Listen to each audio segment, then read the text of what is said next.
Mobile में एक message आया और कमला जी खुश हो गई, बेहद खुश, क्योंकि जीपीएफ का अमाउंट आया था। कमला जी दिल्ली गवर्नमेंट में टीचर थी और रिटायर हुई थी, तो रिटायर पर हमारी भारतीय सरकार एक बहुत अच्छा सा अमाउंट पेंशन वालों को देती है, जिनकी 2004 से पहले पहले पेंशन थी। कमला जी बेहद खुश हो गई और बैठी थी। हाँ जी, सुनते हो? हाँ जी।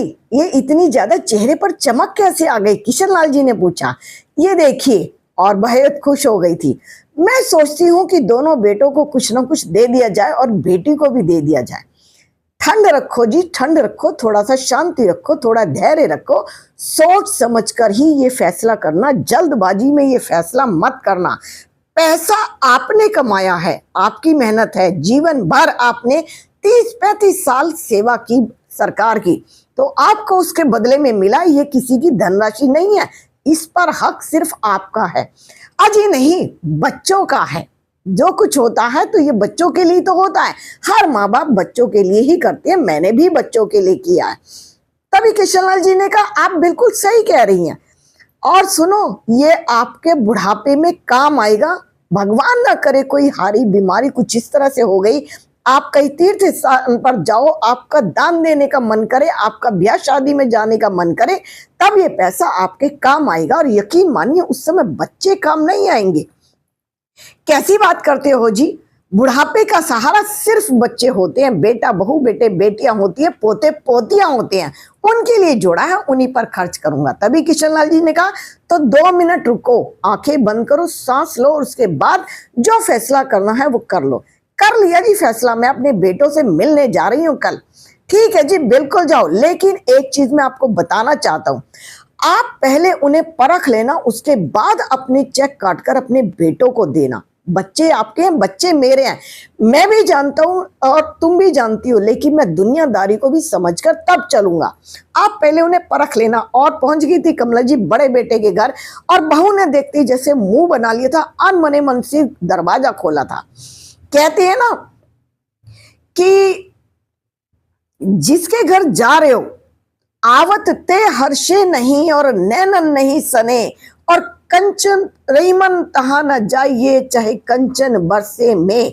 अगर आप किसी के घर जा रहे हो और किसी के चेहरे पर मुस्कुराहट नहीं है, तो आपके उसके घर में ज्यादा देर रुकने का हक नहीं बनता है, चाहे वहां पर सोना ही बरस रहा हो। बड़ी बहू का मुंह देखा था, बड़े बेटे से बात की थी, और बड़े बेटे ने बड़े अनमने मन से कह दिया था, माँ मेरे पास तो 2 ही कमरे हैं, मैं तुम्हें कितने दिन यहाँ रख पाऊंगा। और सुनो, मैं अपनी पत्नी के खिलाफ तो जा ही नहीं सकता। और बड़ी बहू ने ये कह दिया था, देखो जी, घंटे 2 घंटे की बात अलग है, लेकिन मैं ज्यादा दिन तो नहीं रख पाऊंगी। बड़े अनमने मन से बड़े बेटे के घर से वापस आ गई थी माँ, और छोटे के घर चल दी थी। कैसी हो माँ? बहुत अच्छा लगा आप घर आई हो। बेटा तेरे से मिलने का बड़ा मन हो रहा था। और कह दिया था माँ ने कहा, तेरे पापा का ना कुछ ऑपरेशन होना है, उसमें मुझे 2 लाख रुपए की जरूरत है, क्या तू दे सकता है? बेटे ने कहा, हमारी सैलरी ही कितनी है माँ, और ये तो घर में ही रहती है, कोई काम काज नहीं, मैं इसमें अपने बच्चों की पढ़ाई देखूं या घर को चलाऊं या किराया भरूं, मैं तुम्हें क्या क्या दे सकता हूँ माँ, मैं तो ये काम नहीं कर पाऊंगा। दोनों बेटों के घर से निराश होकर वापस पति के पास आ गई थी कमला जी, और आकर बोली थी, इतनी जल्दी कैसे आ गई? कमला जी को से पूछा था किशनलाल जी ने। जी बस समझ गई, आपने जो कहा था वही हुआ। माँ बच्चों को प्यार करना सिखाता है और बाप दुनियादारी सिखाता है। दुनियादारी सिखाता है पति एक पत्नी को, और वो दुनियादारी की समझ पति ने पहले ही दे दी थी। मैं क्या कहता हूँ, भाग्यवान, कमाया आपने, हक भी आपका, खर्च भी आप ही करोगी। जो खून के रिश्ते हैं ना, इन पर हमें भरोसा ज्यादा होता है। मैं ये नहीं कहता इनके ऊपर विश्वास नहीं करना, लेकिन अंधा विश्वास करना आपको दुखदाई हो सकता है। आप भी मुझे कमेंट्स करके बता सकते हैं कि किस किस के घर में इस तरह की व्यवहार हुआ करते हैं, जो ऊपर से दिखावा कुछ और अंदर से कुछ और हुआ करते हैं। असली खून के रिश्तों की पहचान तो सिर्फ पैसे के लेन देन पर हुआ करती है। पैसा वहीं पर लगाइए, क्योंकि ये आपकी मेहनत का पैसा है, जीवन भर आपने कमाया है। जिसने कमाया है, खर्च करने का हक भी उसे ही बनता है। कमाना खुद है तो संभालना भी खुद ही सीखिए। किशनलाल जी ने अपनी पत्नी को समझाया। और आप मुझे कमेंट्स करके बता सकते हैं कि क्या आपने अपना अमाउंट कहीं मोह में आके किसी के हाथ में तो नहीं दे दिया। विश्वास करना बड़ी बात है, लेकिन अंधविश्वास करना बहुत ही गलत हो सकता है।